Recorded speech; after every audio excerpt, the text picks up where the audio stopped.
Hello, namaste, good afternoon, and good evening. Thank you for tuning in to the Divine Nobodies podcast. I'm your host, Eric Ajne.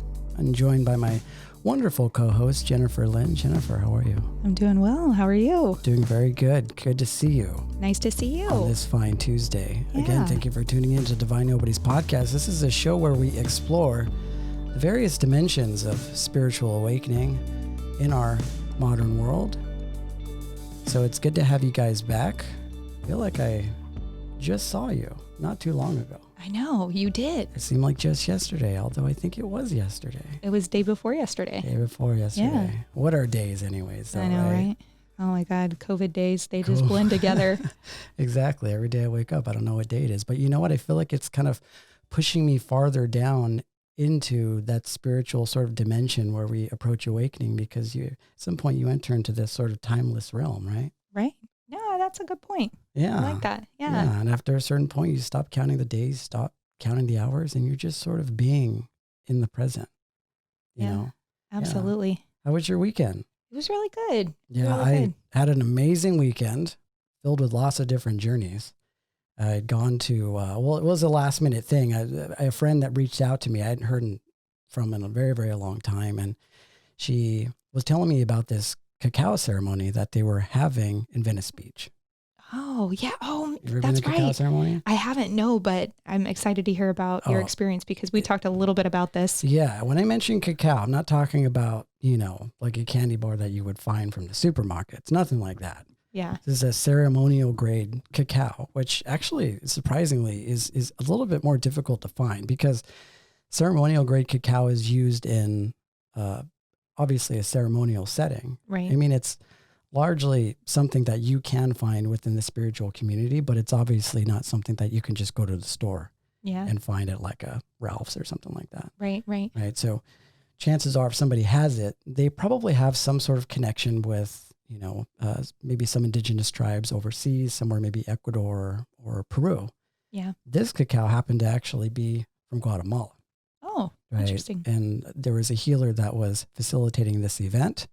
So he put together a circle. And if you're not familiar with cacao ceremonies, really using that as an opportunity to go inwards. And it's a really great catalyst for lots of different types of healing. Mm-hmm. So the cacao that we normally see in the supermarket, which, everybody's pretty used to, it has very, very small trace levels of cacao, not really very much. Mm-hmm. And maybe there are some reasons for that. One, if you had 100% cacao, it's very bitter. It's bitter. Yeah. It's not something that you could really enjoy in the same way that you would enjoy like a candy bar or something like that. Yeah, for sure. It doesn't sure. have like the refined sugar. Yeah. Yeah. Kind of like chocolate X-Lax. Did you ever eat that as a kid? No. Oh no. man, my mom had. Oh yeah, it's a laxative. And my mom had some in the fridge, and I thought it was chocolate, so I stole like a square of it. But it was chocolate X-Lax, and it's super, super, super bitter, and kind of like chalky, almost tasting. Yeah, but I love it, because I love dark chocolate. Yeah. So yeah, it's like it's funny when you mentioned that, like when you're a kid, you see stuff like that, and it's sort of like it looks like something that would be like a candy bar, that it would taste exactly like a candy bar. I was the same way when it came to things like Flintstone vitamins. Oh yeah. Oh, love those. Or like do they still have those? They do have them.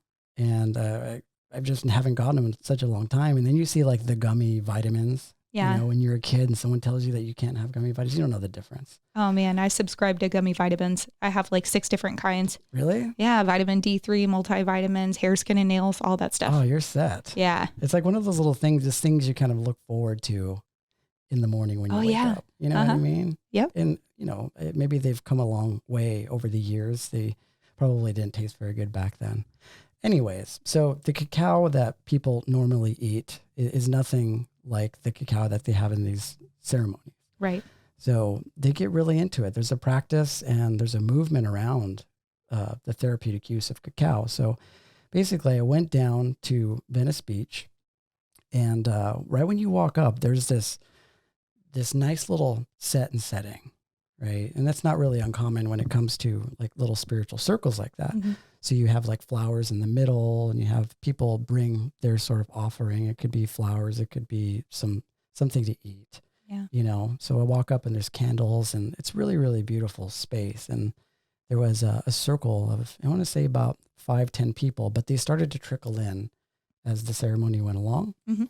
And we sat together, and it's prepared differently. One is that if you heat up cacao too hot, you could actually destroy a lot of the nutrients in it that make it a therapeutic type of experience. Mm-hmm. And if you've had cacao before, a lot of people talk about it as being this very heart expanding type of experience. Yeah. So first you sit, you dial into your space, some people will facilitate maybe like a meditation. In our case, there actually was a kirtan. So kirtan is mainly something you see in devotional yoga, which is bhakti yoga. Mm-hmm. And so somebody or a facilitator will have a harmonium, which are like those cool little accordion-like pianos. Yeah. Mm-hmm.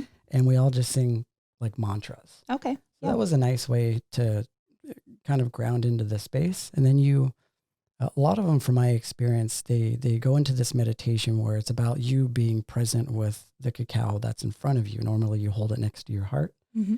And kind of like what Ryan talked about in the last episode, it's just about becoming one and present with the cacao. Right. So you're like holding it in your hands, you're getting used to the fragrance, you're smelling how it smells, and you're just developing your own sort of connection with the cacao.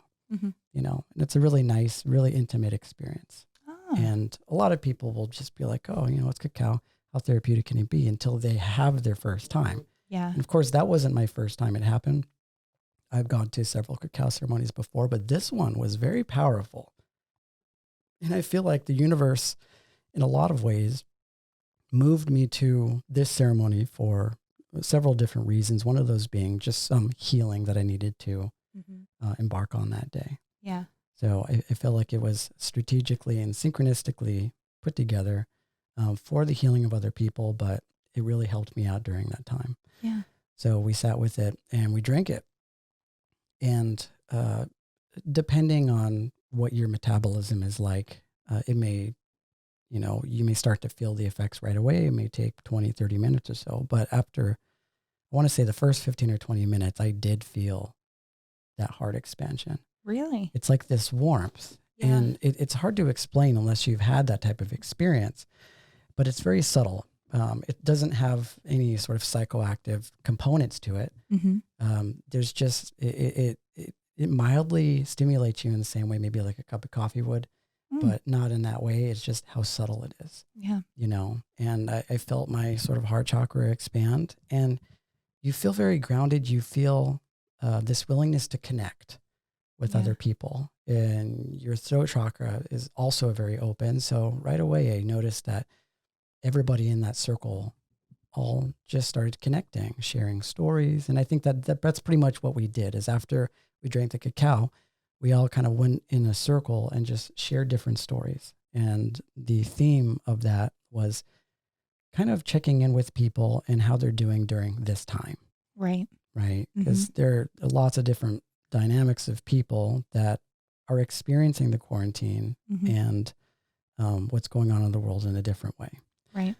So I felt my heart expand, and I just felt this happiness. I felt like this intimate sense of vulnerability. So it felt very natural to connect with the people that were in the space. Yeah. I've actually read that. I read a little bit about it, and that was pretty much what people were reporting, right? So cacao is supposed to put you on the same frequency, so you're able to connect on a deeper level. So, and replacing that fear with love. So there's an overwhelming feeling of love and connectedness. Say that 5 times fast. Connectedness. With your brother and sister. So. Yeah, it's like an inward revolution. It's like whenever it comes to things like plant medicine, you try and tell somebody what it does. Automatically, they put you into this sort of category of like, oh, you're one of those people. Yeah, and you're like a hippie, right? Until you have an experience like that, and then you realize how therapeutic and how healing it, really is. Yeah, a lot of people in those circles, they'll have it during ecstatic dance sort of ceremonies. You have a lot of sound baths that use cacao as sort of like a complimentary type of experience. Right. Yeah. I mean, I find those people interesting, right? That think that you're a hippie because you're into plant medicine. That's something humans have been doing since our existence. I know. It's before there was modern medicine, there was only plant medicine, right? Right. So I think we pick and choose. We pick and choose here in the West because there are lots of different things that we would consider in our community to be plant medicine that a lot of people that aren't into the spiritual community wouldn't. Right. It's like coffee is still a plant medicine. A plant medicine. Yeah, absolutely. And, you could use it for lots of really great things. Same thing with tobacco. Mm-hmm. They use tobacco in a lot of these, sort of ayahuasca ceremonies, mm-hmm. and they use it as sort of like a smudging tool. Right. Same thing with various different types of sage and also plants. Obviously, plants are medicine, but we pick and choose what it is that we see as sort of like. I mean, even teas, there. Right? That's true. Yeah, kratom tea, different types of things. So all these have different types of healing components, and just the same as anything, they could be used for good, but they can also be used, in a toxic way. Right. Yeah. Ginger tea for nausea. Right. Yeah. Yeah, that's a real common one. Yeah, and it's just about like finding the balance with that. So I felt very warm, and we all shared a lot of different stories. It was very enlightening because there was one fellow there. And it's interesting because when we got into the meditation, he wasn't sitting there. Mm-hmm. And so did he come late, or was he just somewhere else? Yeah, he came a little later. I don't know exactly when he came, but when I opened my eyes, all of a sudden he was sitting there. Mm-hmm. And did you feel him sit down before you opened your eyes? Did you know someone sat next to you, or was it a surprise? It was like a surprise. Okay. Yeah, it was a surprise, and it was very mysterious too, because he had a sort of otherworldly type of nature to him. Mm-hmm. He had this, he was a tall fellow, and he had like this hat on, and he had like a scarf, and he looked like somebody that had gone through some shit, like he had a story. Oh yeah. And this is a guy that if you engaged in a conversation with him, like he would have tons of really amazing stories of, developing resilience and overcoming adversity and things like that. Right. So when we started talking, he had an Australian accent. Oh, it may have been Australian or New Zealand. It's hard to tell. I can't tell the difference. I like them both though. Yeah. And that automatically adds to the mystique, right? Yeah.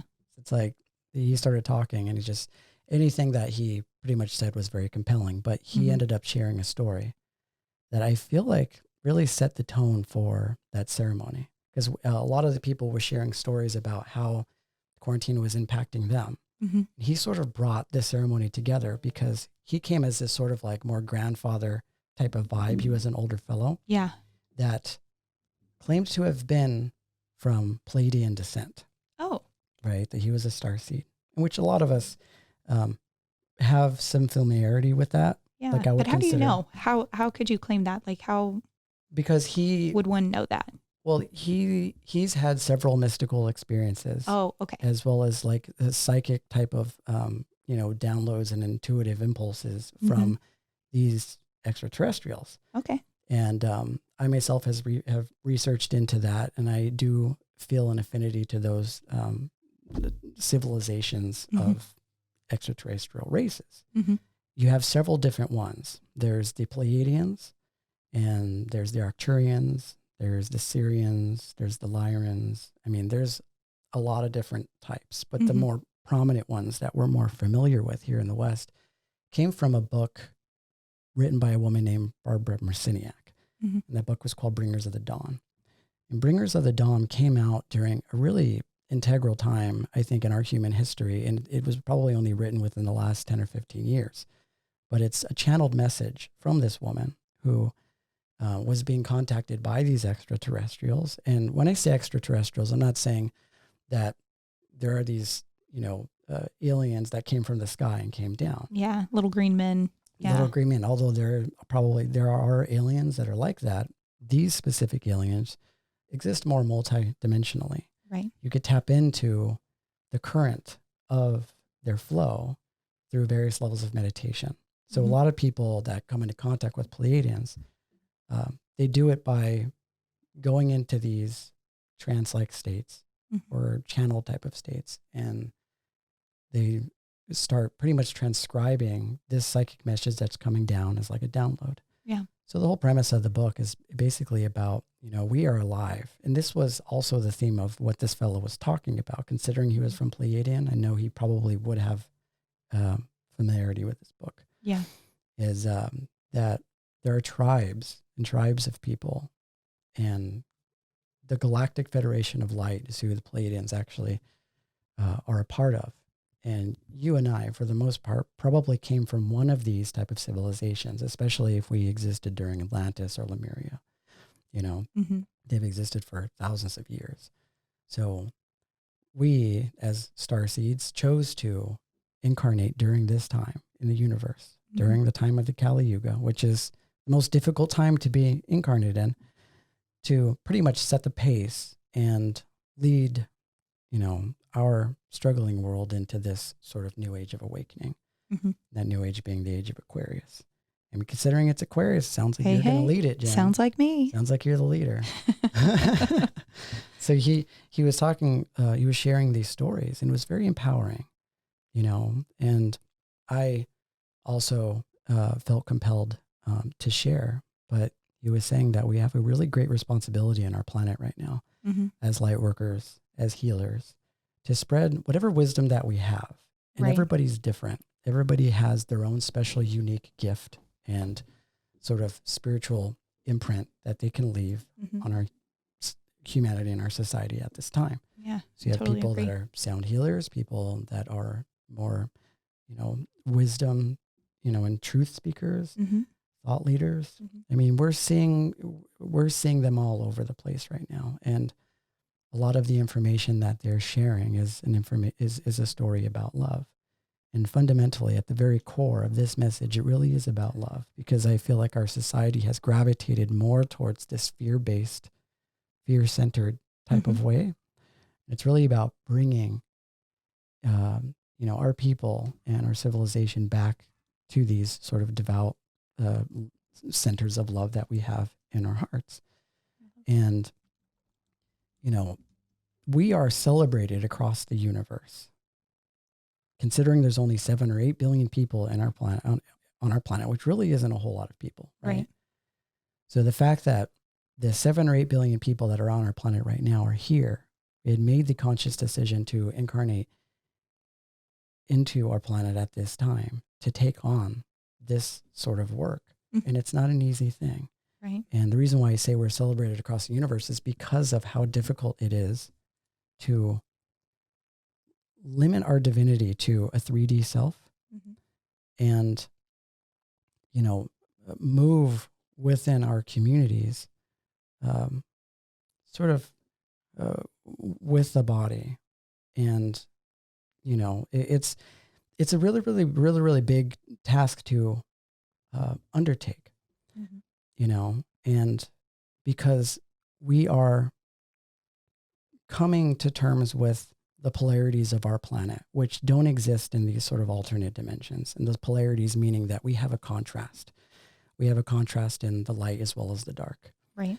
And that's something that we don't typically experience in the spiritual realms. But the great thing about that contrast is it allows us to accelerate our process of awakening and spiritual development, because that's the whole reason why we're here on this planet. Right. Is to experientially go through the motions of what it means to be human and what it means to love, Yeah. So it was a really powerful story that he was sharing. He did a really amazing job at making you feel like you were supposed to be here. Oh, that's awesome. So it was a nice story. I love those divine moments whenever you're brought to a place to hear this specific person talk, because what they're going to say is going to resonate with you. Right. I love that. And it seems so synchronistic too, because it kind of just came out of nowhere. Yeah. And it was like he traveled the universe and had been alive for however long he's been alive. He must have maybe his late 50s or so, just to get to that point to deliver that message to us. Yeah. And he looked like, I imagine, a Pleiadian to look. He's looked like this really tall Nordic fellow. And who knows, him and Elon Musk probably came from the same tribe. Oh yeah. He's definitely an alien. 100%.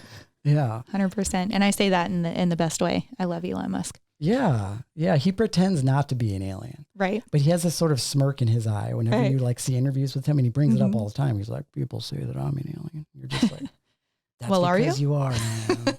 That's because you are. You know, if there's going to be not a second coming, but a third coming, you know, I feel like he's flying under the radar right now. It's like he could very well be the Messiah, and all of us don't even know about it. Yeah. You know, yeah, because he has like a soft sort of like kind nature to him too. Yeah, he does. Yeah. You know, and the way that he approaches his work and the way that he names his children is just so unique. Right. You know, so I trust his work. And he has a really beautiful mind and a great personality. So if there's anybody that's a Pleiadian or an Nordic-alien, it'd definitely be Elon Musk and this guy at this cacao ceremony.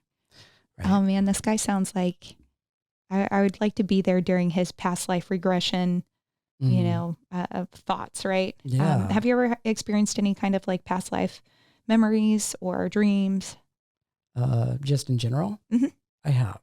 Yeah. I think in meditation, also in dreams. And also during, you know, one of the near-death experiences that I have, you know, I think there are a multitude of different types of altered states that you can experience, even through cannabis, where you could kind of dive backwards through your DNA and start familiarizing yourself with your lineage and your heritage. Right. And I noticed that those doors started opening and slowly became more clear as I started learning more about my lineage, like more about. And I think that's what it is. It's like once you start expanding your mind into these places that venture outside of that sort of like 3D realm conditioning, it isn't so much about accumulating more experiences that lead me to this conclusion. It's more about suddenly I start remembering things. Right. You know, so I do remember lots of different things through dreams, like existing on different planets and other dimensions. Also, seeing, you know, basically just like castles in the sky, like these very surreal type of, you know, experiences and dreams, right? That have to come from somewhere. They have to come from somewhere because I know myself, I'm a pretty creative person, but I'm not that creative to dream up something like this. Right. That didn't come from my brain. Like that was a memory or that came from somewhere else. Right. Cause you've had those dreams, right? Where it's you dream of somebody, maybe just say someone specific. Yeah. You've never seen before in your life, you know, not even in a movie. Right. And I've had that experience before where I either met a woman or a man. I've full on fell in love with a woman in my dream that I'd never seen before. Right. It's like, how do you explain that? Right. You know, and you're going through all these different scenarios, and it's not even just dreams. I mean, I've had them, and, you know, you just have these, you know, these divine impulses and downloads that come from the universe sometimes, and you could be in meditation and suddenly you're in this completely other dimension or this realm where you're starting to remember these things. Yeah. You know, when I first started meditating and I really got into meditation, I started having those past life dreams, and they don't seem like dreams though. You can tell the difference. It's definitely a memory. Yeah. So the specific dream that I had, I was speaking in a different language. I was part of some tribe, and I was on a train, but I was a slave, and I had enough. So while I was on this train, you know, I was beat up by whoever our I guess our master was. Yeah. And I decided I was going to jump off this moving train and take my chances.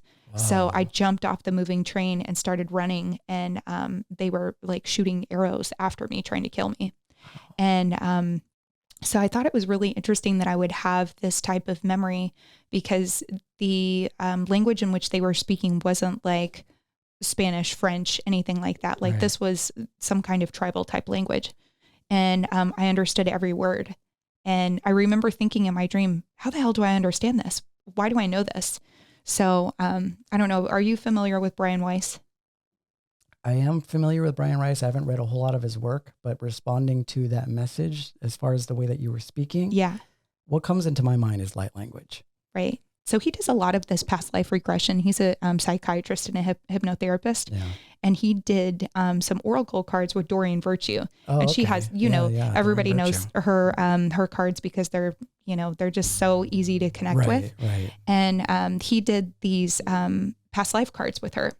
And I bought these cards, and the card that I kept pulling, and I would pull it over and over and over at different times, was slavery and imprisonment. Wow, really? And and so I thought it was really interesting because it like brought it full circle. I started meditating a lot, then I started getting these visions, and then I pulled this oracle card 5 times in a row, and it's slavery and imprisonment, like reminding me that in my waking life I have to be very careful in relationships because I easily feel imprisoned or like a slave. So I have to have my freedom. I can't be with somebody who's controlling or jealous or anything like that. So I thought it was really interesting. Yeah. And I do know you as a very independent, very strong woman. Yeah. You know, so chances are you probably experienced that in the past. Yeah. But that light language thing, that's very powerful. And a lot of the healers in our community, at some point, especially sound healers, they start developing these gifts of speaking light language. And obviously, for people that are listening, if you're not familiar with light language, it's a channeled transmission that obviously isn't spoken in the English language, but it's just about the vibration that's coming from it. If you're dialed into it, it would come across as this very beautiful and very loving type of energy. And most of the time it's sung, but there's also prayers and meditations where you have light language. And it's the same thing. I feel like that's coming from a completely different place. So chances are, if you remembered during that time that you were speaking a certain language, it probably was light language. Right. You know, and I'd be willing to bet I get a lot of Arcturian vibes from you, mainly because I'm Arcturian too. And the how creative you are, how you express yourself, and just the amount of wisdom that you share, to me, kind of points in that direction. Oh. You know what I mean? Yeah. But what kind of dreams have you had? Have you had like dreams where you've met or seen certain people that you've never seen before? Oh yeah, all the time. And I have a reoccurring dream too, of a house, of a very specific house. Oh, yeah. And what does the house look like? It's an older house. Like I can only describe the inside because I've never been outside of this house. Somehow every time in my dream I'm inside. And it has a couple different levels. It's an older, I would say like maybe 1800s house that in my dream, I've always purchased this house to restore it. And then discovered that there's an entity living there that was waiting for me to come. But I never see the entity, and it's in the top floor, like not like an attic. It's actually a full on floor. And that's where it lives. And in my dream, I've never quite made it there or seen what lives there, but I always go to the top and I'm too scared to open the door, but I know it's there waiting for me. Yeah. That's really interesting. But the details of the house, like I know so vividly and know exactly where to go, and, you know, where the coffee cup is, where, you know, the forks are located. The bedrooms, the bathrooms. I mean, I have this complete picture in my mind of what it looks like. So familiar to you. Yeah, very familiar. You have to have been there. Yeah, for sure. How can something like that be random? Yeah. Right? It's not like you're walking down a street and like something just completely out of the ordinary is there. It's like you have a recollection of everything that's there. Yeah, you know absolutely. I mean? And from my experience and things that I've read from people like Robert Monroe, who wrote this book called Journeys Out of the Body. So Robert Monroe was one of the first advocates for astral projection, right? And he was a radio show host from back, I want to say like the mid to late 80s, maybe even before that. But one day he was in bed and he found himself outside of his body.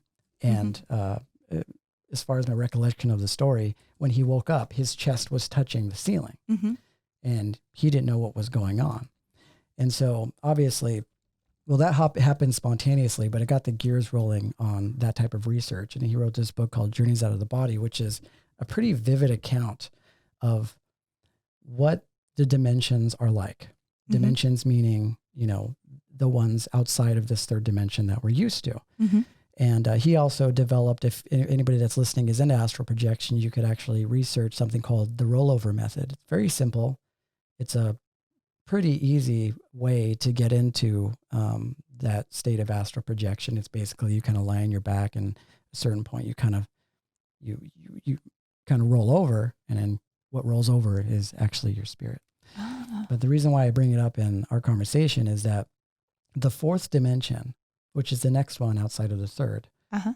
is the realm of thoughts and creativity.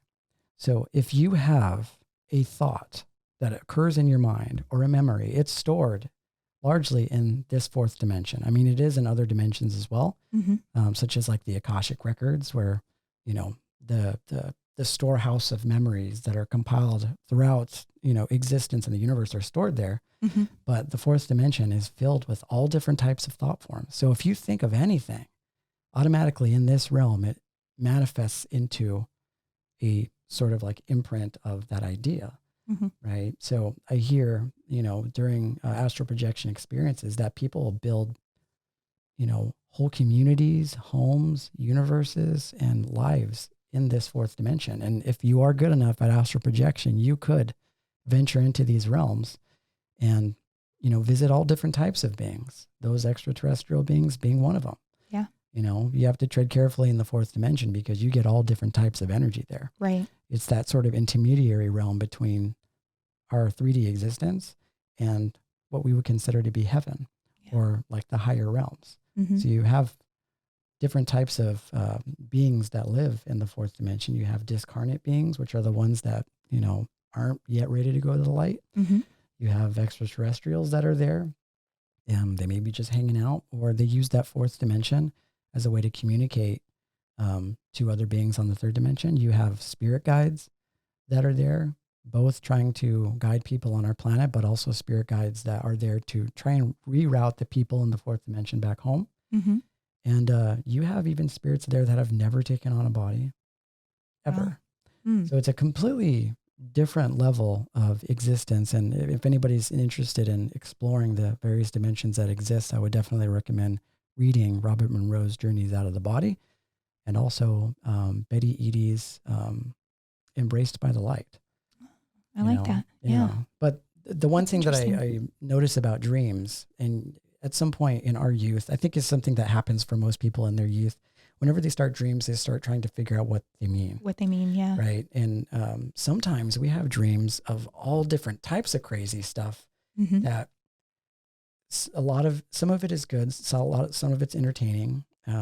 We even fall in love in dreams, but you know, you have people that have dreams of like, that are pretty violent. Right. Pretty bad. Yeah. And so the first instinct when you wake up is like, what was that?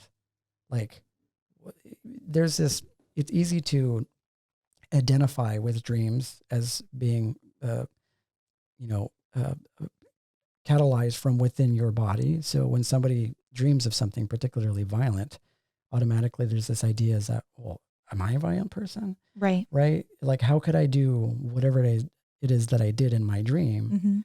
But the way that I see it is there is an emotional and symbolic correspondence between the dream realm and our interpretation of the dreams. Yeah. So it's just like pulling the death card or the tower card in tarot. Right. Right. So if you pull the tower in tarot and you see this structure with people that's burning with people jumping off. You're not going to be like, well, okay, well, my house is going to burn down. Right. Might as well move. No, it's like you look at the symbolic nature of that. And I don't know how many people that aren't familiar with tarot, whenever they say the death card, right, they just assume something really bad is going to happen. But the death card it means transformation. Right. It means the death of the old and a rebirth into something new. Right. And when it comes to dreams, we really should be looking at it the same way. Yeah. You know, so if you dream about dying or perishing in some way, you would look at that as that is the dream world, or my spirit guides way of telling me that a transformation, I may be going through some level of transformation. It could be acknowledging the fact that I'm exiting out of a relationship and about to embark on this entirely new journey. Yeah, absolutely. You know? Yeah. We were, talking about astral projection, just to go back to that for a second, because it made me think of something. So I don't know if you know this, but my grandfather was really into Rosicrucian. What is that? It's not necessarily a religion. It's more of like a way of life, and it's spiritual teachings of the past, right? So there's 9 different levels, and at the 9th level, that's whenever, and these are courses into learning about divinity, right? Uh-huh. And at the 9th level, that is when you have gone through all the studies and then you're able to cosmically project. Oh, okay. And and it's pretty cool because he died actually on my birthday whenever I was 13. And he had some just really interesting stories and really interesting games that he would play whenever he was practicing his levels to and teaching himself how to read minds and that kind of thing. Yeah. And through children, it's very easy, right? Because they're like little sponges. Right. So you can communicate with them telepathically and they pick up on it a little bit faster. Uh-huh. So I remember being like 6 or 7 years old and we would play card games. Mm-hmm. So the card game would be, is this black or red? So in the beginning, I would get just statistically enough right. And then he's like, no, listen to my voice in your head. And whenever you hear me say the color, because he would look at it first, then you say the color. I'm like, okay. So we start practicing. And then I was getting more and more and more and more right until I was only missing like 15%. It's like developing your psychic powers. Right. Exactly. So, that's part of their fellowship is what they do. Uh-huh. And it's just mystical type teachings. Yeah. And, so he told my mom a story that I thought was really, really pretty interesting too, because I was too young to remember this, but he was diagnosed with cancer before cancer was cancer and before MD Anderson in Houston, if anybody is familiar. It was one small, tiny building at that time. So he was going there for experimental treatments and died. So his physical body was dead, but he told my mother, he was like, I wasn't dead. I was just traveling out of my body and I was trying to get back in, but the monitors picked up on it and I couldn't get back in my body because everybody was like touching me. Yeah. So, so they coded him. He was dead. They left him, called the morgue. Hey, come get this guy. Yeah. And he got back into his body and then walked to the nurse's station. Wow. And when he walked to the nurse's station, the nurse passed out. Wow, really? Because they all thought he was dead, right? Obviously. So, so I don't know. I wasn't there. This is just a secondhand story from my mom, but I thought it was really, really pretty interesting. So if you don't know about Rosicrucian and their like mystical teachings, I don't really know much about it either, other than this is something that he studied. But I wonder. I'd be curious to know how long he was out for. Yeah, I don't know. Did you say that? No. Yeah, I don't know. Yeah, that Rosicrucian, it reminds me of what comes to my mind is this Theosophy Society, right? Which is Madame Blavatsky and Charles Ledbetter, and they more or less taught a lot of sort of what we would consider to be mystery school teachings. Right. Yeah. You can find their books at more or less like at used bookstores for fairly cheap, but they talk about astral projection, lucid dreaming, remote viewing, and things like that. You know. That's another thing that they talk about in astral projection is that, like, you know, realistically, every single person that sleeps, which is 100% of our, you know, humans on our planet, we leave our body during sleep every night, right? And it's just about developing, like you're talking about, like your psychic ability to be able to become conscious and aware of how to moderate through these realms, you know? And I think that's a sort of a compassionate impulse from the universe, because not everybody wants to go and explore in that way. And the reason why our bodies more or less remain dormant is a way to protect us from acting out those dreams. You know what I mean? So if you're willing to do the work and you're willing to really go inwards and work on developing those muscles, you will create those spiritual and neural pathways in your mind and your spirit where you could exit out of your body and be able to pretty much venture anywhere. You can go to different countries. You can even go forward or backwards in your timeline. And as far as what I've read, really anything is possible. There's no limit to what you can do. Right. You know what I mean? So yeah, I'd like to know more about those type of practices that they have as far as like strengthening your psychic muscles. Right. I mean, because you're a pretty intuitive person. I imagine that probably helped you a lot when you were a kid going through those practices. Oh yeah, for sure. You know, but going back to the cacao though. Oh yeah. Circle back. If you're somebody that's more into the scientific perspective of why it is that these things provide these type of effects, there is actually a chemical in it called theobromine. Mm-hmm. You ever heard of theobromine? Mm-mm. Yeah. No. I mean, it's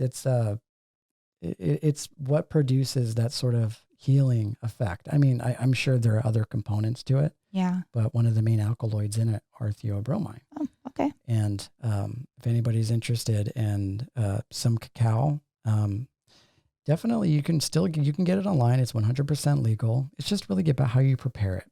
And if you prepare it with the intention of utilizing it for, emotional and spiritual healing, then I feel like you'll get the results that you want. Yeah. So you don't necessarily need a shaman to facilitate? No. Okay. I mean, it's I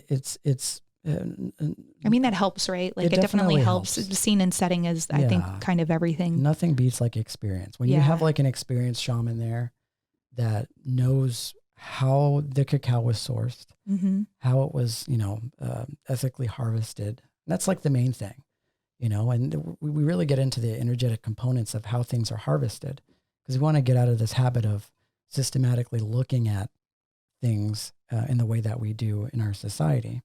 We really want to pay attention to the intention behind the use of this, starting from the very beginning, which is when we take it from the earth, giving thanks to the plant, harvesting it, and, preparing it in a very sacred and ceremonial way. And if you're somebody that's, really taken in by, or is really empathetic and sensitive to energy, you can really feel the difference between ceremonial cacao and non-ceremonial cacao. Yeah. So yeah, it definitely helps having a shaman, but if you really, really wanted to learn about it, it's really simple to just, you can go to a sound bath, you can go to a yoga class, you can go to an ecstatic dance class. There are a lot of different resources available, especially in the Los Angeles area, where you could meet somebody that can really connect you to that world. Yeah, absolutely. You know what I mean? Just the same way as the people that have those connections with the essential oils and things like that. So it was a really, really, really beautiful experience. It was very healing for me. It was nice to have that conversation about awakening. I left feeling very, very empowered. And a lot of the different people that were there also went through various levels of healing. There was actually a couple there. Oh, yeah? Yeah, there was a couple there. They looked like a new couple, which is really nice to see. I mean, I'm a Libra, and my ruling planet is Venus, so I'm always looking for the love somewhere. Right. You know what I mean? So there's nothing more beautiful than seeing two people that are about to embark on that journey.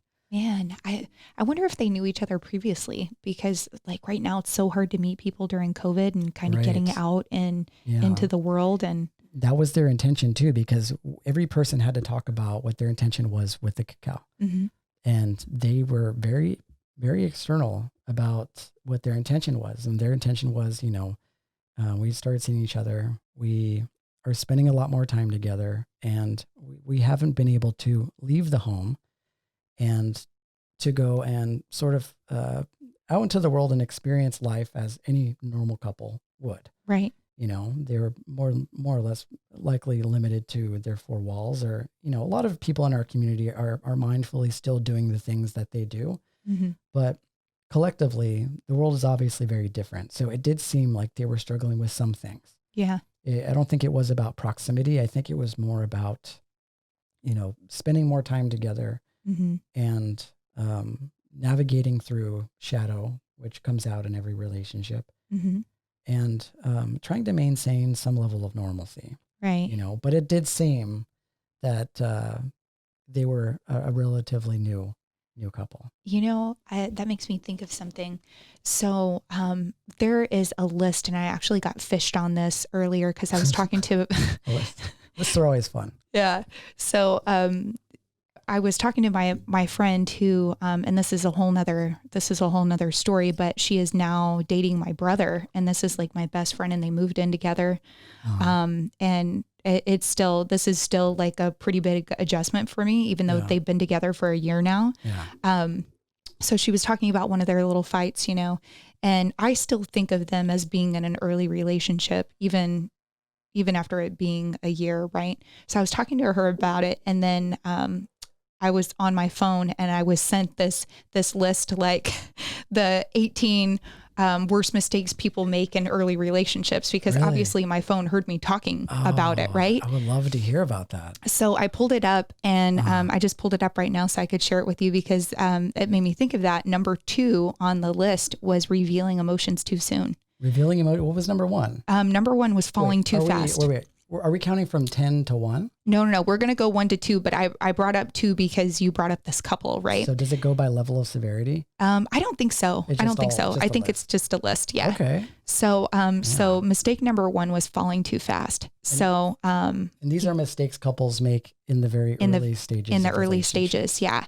So, people are in a hurry to kind of commit. And especially now with the pressure of like COVID, like you're like, well, I can't really like go out and date this person. So maybe we just become an item and see if this is going to work. Yeah. So maybe we're skipping a few steps and, I think that falling too fast and committing a little bit too soon. Mm-hmm. So that was number 1. Well, let me talk about number 1 really quick, because that pressure is very real. Yeah, that's real. Right. Yeah. I mean, when you feel this sort of walls closing of, it seems, it gives you this sort of impression that we're running out of time in some way. Right. Right. And you're running out of opportunities. There's not as many opportunities out there. Right. I even heard one of my friends telling me that a lot of the dates that are happening right now are moving to sort of like these Zoom calls. Right. You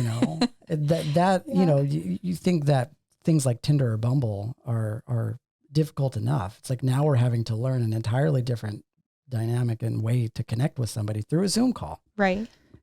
So I can imagine what that's like. Oh man. It's like you show up in your dress and you're looking good and you're like, oh, hey, what's going on? If that were me, it'd have a green screen behind me, mm-hmm. and it would have like some paradise, some scene from like Bali behind me. Right. You know what I mean? You don't want to have like your date just in like a bedroom or something. I try to maintain some level of mystery. Right. Yeah. With that, but you're right. I feel like that pressure is definitely real. Yeah.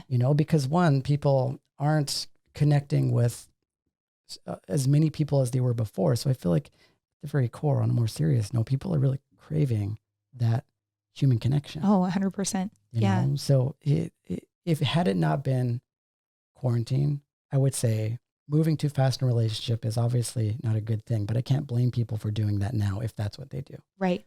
Yeah. I understand it. I understand the logic behind it. Right. Yeah, but definitely don't move too fast. Get to know them a little bit better. Yeah. So number 2 was revealing emotions too soon. So you're talking about being at this cacao ceremony and your heart chakra's open and you're on the same frequency and everybody's communicating and sharing their feelings. I think this list was not referring more to that and that vulnerability. Yeah. It's people saying words like, I think I'm falling in love with you. Oh yeah. You shouldn't say that. Yeah. Don't say that. I mean, I get that there's, from the more spiritual perspective, there's the universal love. Right. Right. Like I can still love somebody in a platonic way. Right. And not want to be with them. But right. You're talking about obviously you're the bachelor, bachelorette. I think I'm falling in love with 8 people. Yeah. Yeah. Yeah. That's not going to be interpreted well. Right. So I definitely think that it's okay to communicate feelings. Mm-hmm. Because that's how you connect. That's how you relate to another person. But if you're talking about those big words, you would have to give it some time, not only just to go by the rules, but because you want it to flow, like you want it to just sort of organically arise. You don't want to, because love, those words mean so many different things to so many different people. Absolutely. And I think it's just about, you'll get to a point where your intuition and your spirit will just tell you when it's time to connect in that way. Mm-hmm.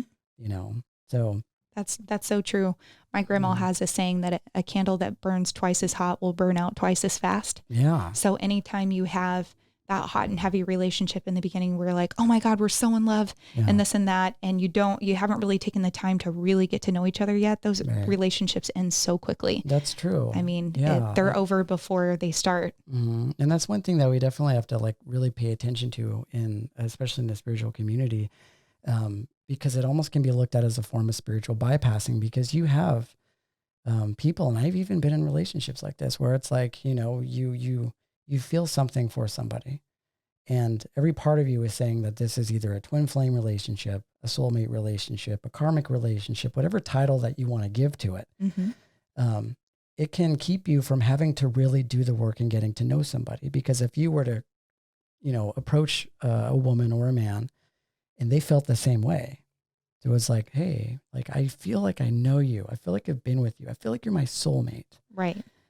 Automatically you skip to the good stuff. Right. It's like you buy in, and not everybody does this, but it becomes really easy to do that, which is you can just, believe that you had spent lifetimes together, and maybe in some cases you did, but it's really important to develop a journey together in this dimension, in this realm. And that means taking your time. Yeah. Taking your time with it, because I've had several friends in the past that I experienced the beginning stages of that, and they were like, yeah, it's a soulmate relationship that ended up lasting only a couple months. Yeah. So how do you, how do you explain that? How do you explain that? Yeah. Right. So it really, really calls for various levels of accountability and understanding of who your partner is, but when to know when a good time to move forward, because it could obviously also be looked at as an insecurity. Yeah. To having to move and push through so quickly. Right. Yeah. So, yeah. Which is a perfect segue into number 3, which is talking yourself out of concerns. So if someone is giving you those red flags in the beginning, those words of affirmation and love, and they feel so good, but at the same time, there's a part of you that is like, is this real? Is this like doubt? Yeah. A little bit of doubt. Right. But even concerns on a bigger level too. Maybe you're out to dinner and your date is disrespectful to the waiter. Right. So those are deal breakers for me. Right. Does those fall into that one? Can you read that one again? What is that? Talking yourself out of concerns. Talking yourself out of concerns. Yeah. I'm a little iffy on that one still. Or like a joke that maybe is like a little off color and you feel like, that kind of felt weird. Oh, so it's kind of like ignoring things that would normally concern you. Right. But since you like this person, you're kind of overlooking, you're like, well, it was just a joke. Right. Or so it's like when you're able to see colors of different types of behavior that aren't cohesive with who they actually are. Yeah. That's a big one. And aren't aligned with you, right? Aren't aligned with values. Yeah, that's a huge one. That's a big one. That's a very, very big one, because I feel like a lot of people will skimp on their own values with somebody for several different reasons. I mean, there could be a myriad of different reasons, one of those being just physical attraction.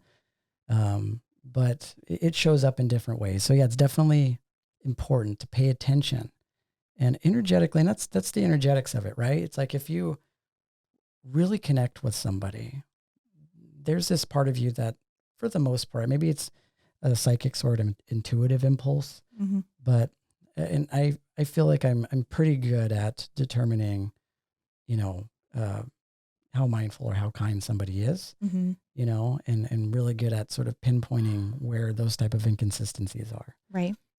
But just, it's really important to pay attention and to just really be present with, your partner or soon to be partner, and really look at those red flags, because we'll overlook a lot of things for somebody that we're attracted to. Oh, 100%. We've all been there. We've all done that. It's, oh man. And it's not as obvious in those moments that's what you're doing, because you're like, this obviously, it's not that there's a drive for change.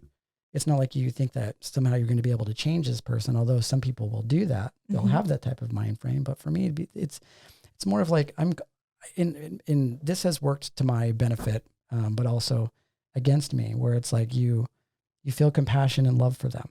Right. And you always want to see the best in them, regardless of how they treat you. Right. And there's like a certain point where you have to really understand your value and what it is that you need as far as love and your love languages. And at a certain point, you just have to say, you know what, I will do a lot of things, but not at the cost of my own happiness. Right. So it's so easy to overlook those things, but it's really, really important to look at those red flags in the beginning. Yeah. Oh, isn't it?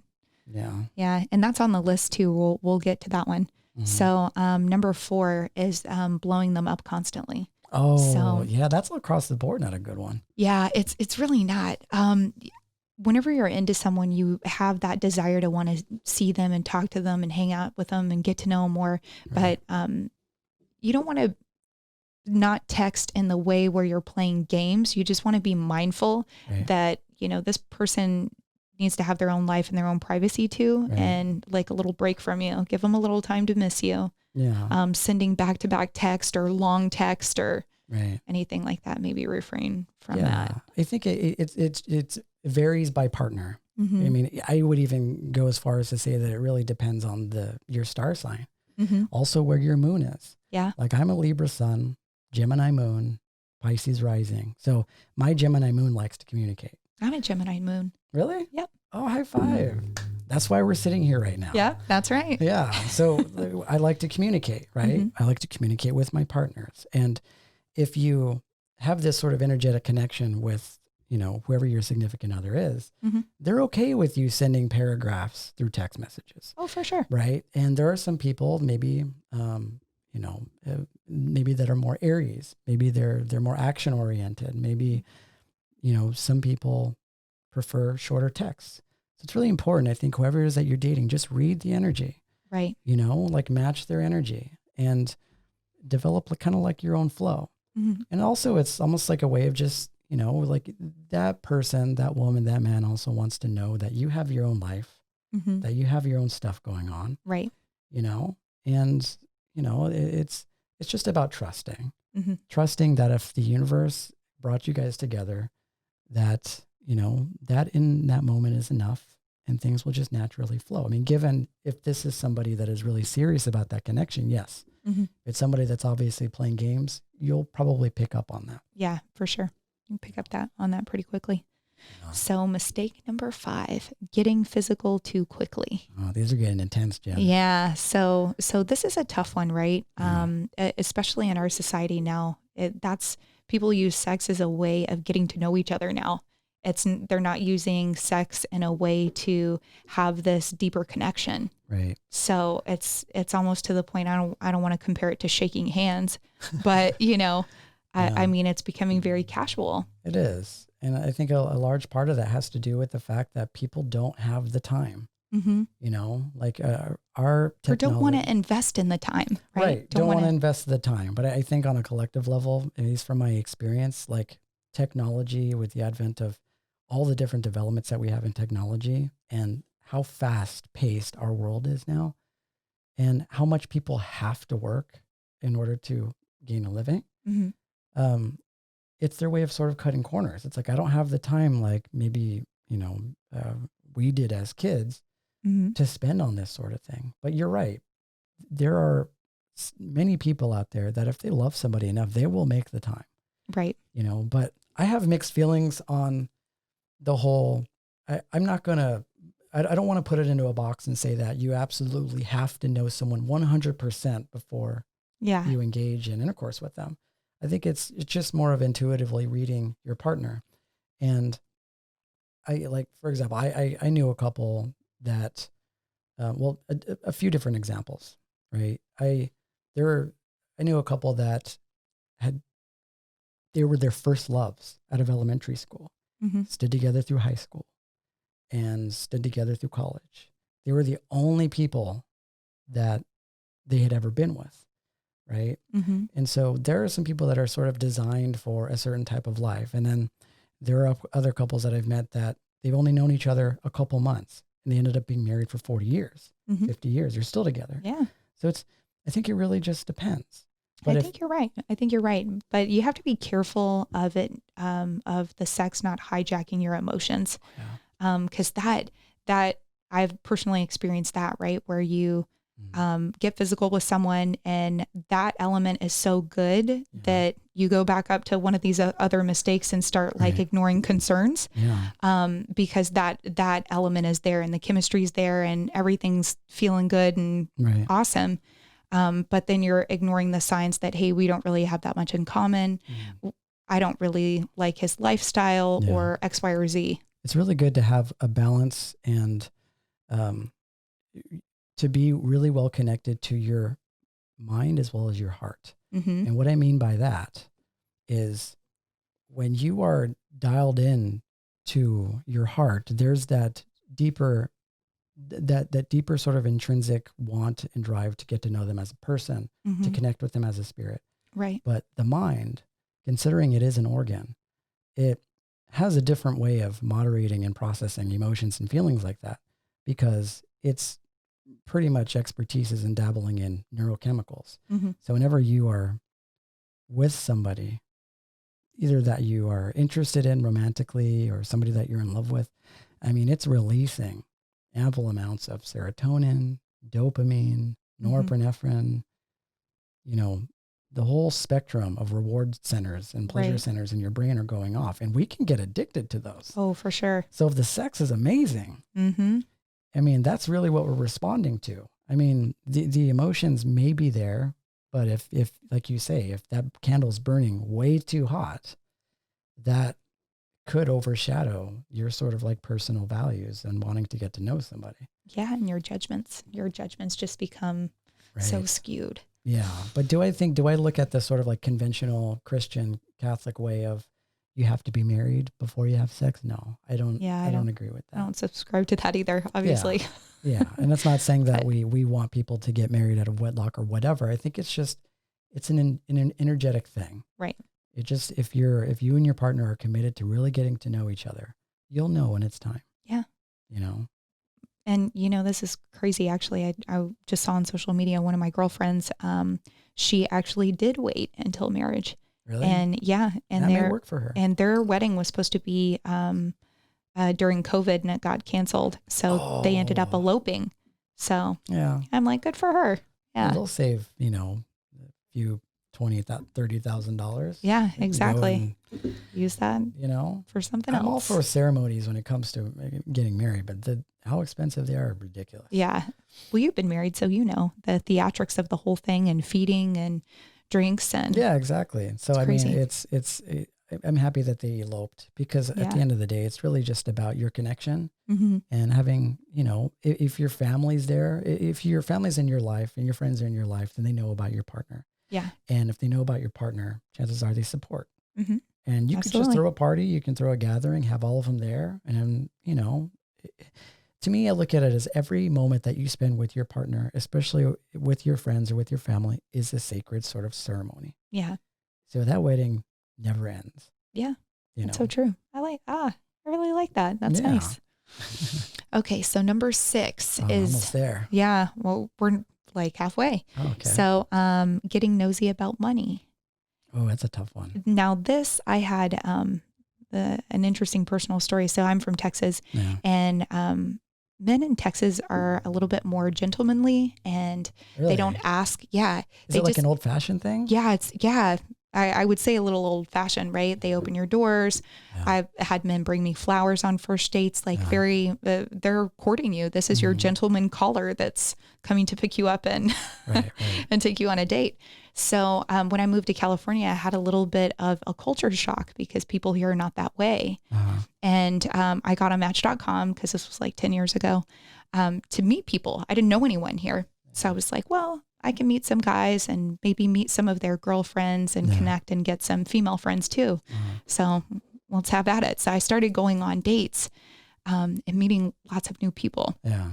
So one of my dates, this was a first date. We sat down and had the getting to know you interview, right? Like, so what do you do?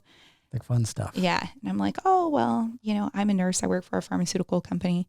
And he was like, oh, okay. So you make pretty good money. What do you make, like 80, 90 a year? Oh, he straight up asked you that. Yes, he straight up asked me. Yeah, I don't know about that one. I was so uncomfortable, and I was like, I'm sorry. Maybe it's because I'm not from here, but where I come from, like that's considered rude. Right. And he was like, what? Like, no big deal. I bet he walked on the inside of the street down a sidewalk too, right? He did. He did? Yes. Oh, that's terrible. that is overlooking red flags for sure. Yeah, for sure. So I don't even tread into that realm, especially on first dates. Right. It's almost like the people that do have an objective, right? Like they're trying to size you up. They're trying to figure out, okay, does this woman either fit into my life? Right. Fit into my lifestyle? And I think more than likely those type of people are the ones that would ask questions like that. I never once thought while dating anybody to ever ask them about what their income bracket or what their right. socioeconomic status is on a first date. Yeah. You know, unless they were an economist or right. like played some sort of role in, I don't know, the government, you know, I would never think to anything like that. You know, that monetary side is not anything that I look at. I don't integrate that with love, especially, you know, even at the beginning. Right. I totally agree. So number 7 is faking interest in their hobbies. Oh. Yeah. That's a tough one because you may never know. Right. You know? And you know, this one made me think of one of our past guests. He was like, oh, because I'm such a spiritual person, I don't usually attract these goddess like spiritual women. Yeah. I attract women that really don't know much about spirituality and are looking to like learn from me. Right. And I was thinking like, how can you differentiate if this person is faking interest in your interest or if this is something that they really are interested in? Mm-hmm. You know, I guess that's another only time will tell. Yeah, I think so. I want to see the best in people. Mm-hmm. And I assume that if you've gotten as far as going on a date with somebody, that you have some common interests and common values. Mm-hmm. Unless, you know, maybe you're a narcissistic person that, you know, deliberately or unconsciously goes after more empathetic people. Mm-hmm. And, you know, those are obviously the ones that you have to worry about, or the narcissist, covert narcissist, the ones that for sure. have these sort of, you know, hidden agendas. And they are out there. Yeah. And they're definitely out there. And they're even out there in the spiritual communities too. Right. You know, because the spiritual community consists of largely empathetic people, mm-hmm. very mindful, very kind, very beautiful people that for the most part have dedicated their lives to not only healing themselves, but to also healing other people. Right. So, you know, whenever you come across somebody that, you know, has that sort of aggressive type of mentality, there's always that sort of this sort of natural pull within an empath to want to soften the energy in them a little bit. Yeah. And vice versa. But that becomes a really chaotic dance. And maybe some people use those relationships as sort of maybe karmic relationships. They're repaying debt from past lives. Mm-hmm. I don't know. There's so many different reasons why someone would enter into a relationship like that. But ultimately, from the collective perspective, it's all just learning. Yeah.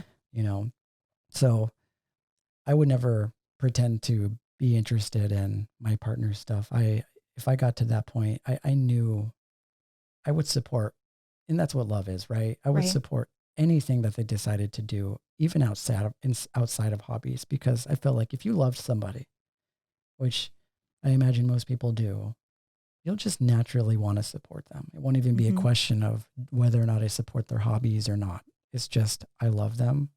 I support them. Right. 100%. Mm-hmm. You know, it reminds me of this really interesting quote by Osho. And he says, you know, you shouldn't ever try and change somebody, because by wanting to change somebody is the same thing as you saying that you only love half the person. Right. You know what I mean? Mm-hmm. And you can't do that. He also says that, you know, if you love a flower, don't pick it up, because if you pick it up, it dies and ceases to be what you love. Love is about appreciation, not about possession. Mm-hmm. You know, and that's about, you know, kind of what we're talking about, which is appreciating your partner for who they are and accepting them and accepting their wants, their desires, their ambitions, and their dreams. Right. You know? Yeah. These next couple, I don't even think we need to elaborate on, because they're pretty straightforward. Yeah. Getting too clingy. That's never good. And then this mistake number 9 is ignoring red flags, which is kind of like one of the earlier mistakes. It's pretty much the same thing. Pretty much the spectrum. Right. Yeah.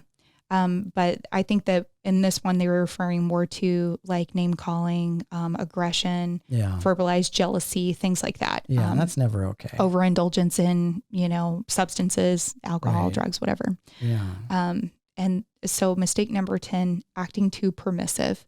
So this is something that I think is very easy for people to do, is to kind of like laugh something off, and then later something that maybe offends you or hurts your feelings and laugh it off. And then your partner doesn't know that it's an issue, but you're harboring that like resentment. Resentment toward them. Oh, that's right. That's a toxic one. That's a toxic one. And I feel like most people sometimes, they get into that. It's hard not to. When somebody hurts your feelings, depending on what your communication style is, the most harmonious way to handle that is to communicate with each other. Right. And to share a space and open up a space where you could be vulnerable and where your vulnerability will be accepted and where your feelings will be validated. Right. Both as a female and as a man. Because if we're embodying our divine masculinity and our divine femininity, then, a man expressing his emotions will be seen as strength, not weakness. And the same thing when it comes to a female expressing her emotions. The man will cherish and honor her feelings and listen. And so I feel like as long as, you're sharing that dialogue with your partner, you can resolve a lot of those issues. But, you're still a part of our Western society, and no matter who you are, you spend enough time with somebody, they're going to piss you off sometimes. Right. So, that's true.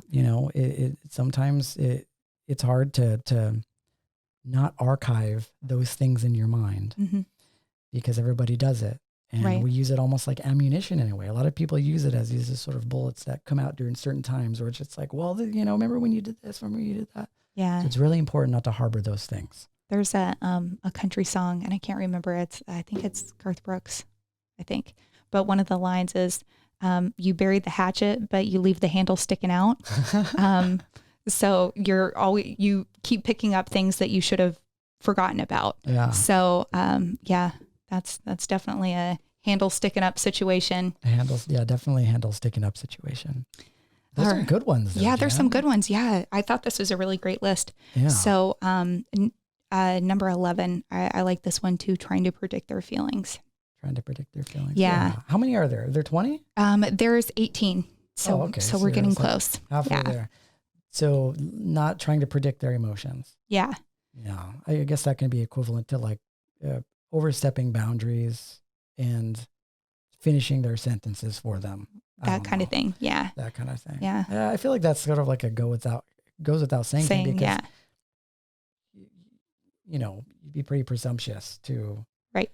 It's like those people that, will order your dinner for you. Yeah. No, thanks. Like she wants a cheeseburger. Right. Yeah. Has a guy ever done that? Like on a date where like he ordered for you? Oh yeah. Yeah. That's really? That's a Southern thing too. Really? And then we'll do that. They'll ask you what you're going to get. And then when the waitress comes up, they'll order. No, I'm not talking about they ask you first. Oh, okay. Yeah. Or just directs. Yeah. No, no, I've never had anybody do that. Yeah. I'd be curious. I've never met anybody that has, but I've only heard stories about it. Yeah. People doing that. God, that would make me uncomfortable. That sort of sets the pace for your whole relationship. Sure does. Puts your position into perspective. Yeah. Oh, that wouldn't set the pace for a second date with me. Yeah. That guy was born in the wrong era. It's sort of an old nuclear family type of dynamic, right? Yeah. That's how you see me turn into Houdini. Watch me disappear. Exactly. So number 12, bad mouthing your exes. I think this goes without saying too. Nobody wants to hear you talk shit on your ex. Yeah. No matter how bad they were. That's true. I don't ever bring up my ex unless they ask about it. And then I give the abridged version of the story and try not to ever talk about it again. Right. I mean, it's one thing to get perspective because, it's hard for anybody to talk about, the last 2, 3, 6 years of their life just because, their ex is in it. Mm-hmm. It shouldn't deprive that person of trying to find out more about you. Right. When you're asking those questions and trying to get to know somebody, like you have to account for those times. But I think when it comes to exes and you hear those people that do badmouth their exes, at the end of the day, like I realize relationships involve two people. Mm-hmm. So when I hear anybody talking negatively about their ex, automatically I just think, well, you had to have contributed to that in some way. Right. Right. Because it isn't the fact that issues exist in relationships, because they exist in every relationship, no matter who you are. It's just about, whether or not you have the awareness and the tools to move through those difficult experiences, And so whenever I hear somebody bad mouthing, automatically I'm just like, I don't know. There's obviously two sides to the story. Yeah. And I think too, when you're bad mouthing someone, it's because you still have hurt feelings and you're not over it. Right. So that to me says you're not ready. So anytime I hear a guy like, oh, she's crazy, she's this, she's that, I'm like, because you're not over it. Oh, yeah. If you call me whenever you've got some perspective. And have you experienced that before? I mean, I've heard about stuff like that where it's like people have a lot of negative things to say about their ex, but you think it's because they still have feelings for them. Mm-hmm. If they had the opportunity, they would still get back into a relationship with them. Mm-hmm. I believe that. That's interesting. So the other side of that would be if they didn't have feelings for them, they would just sort of be indifferent. Yeah.